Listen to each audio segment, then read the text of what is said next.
Vă salut! Cred că e prima oară când filmez.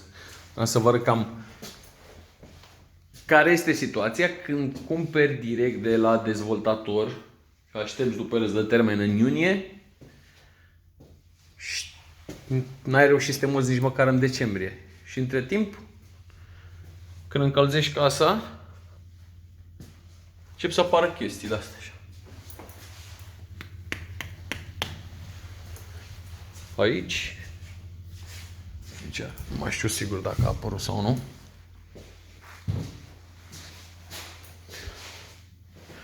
Aici n-avem. Fost norocoși. Aici am fost norocoși.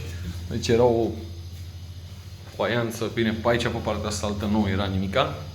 Și o să vină și aici mobilă de bucătărie, banc de lucru. Și aici era ceva, nu știu, o să filmez probabil pe la vecin pe undeva. Ceva de lasă de dorit. Reparații peste reparații. A fost peretele reparat de 3 ori, cred, până acum. Sper că se vede.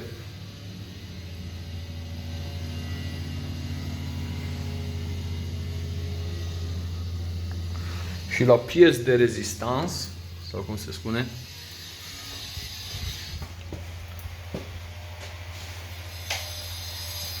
avem aici nu se vede, am schimbat, aici se vede.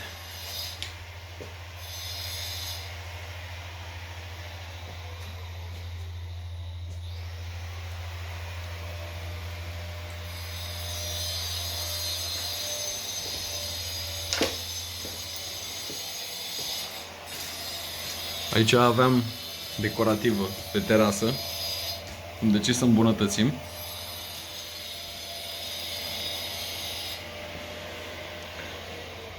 Glafurile sunt făcute în 45.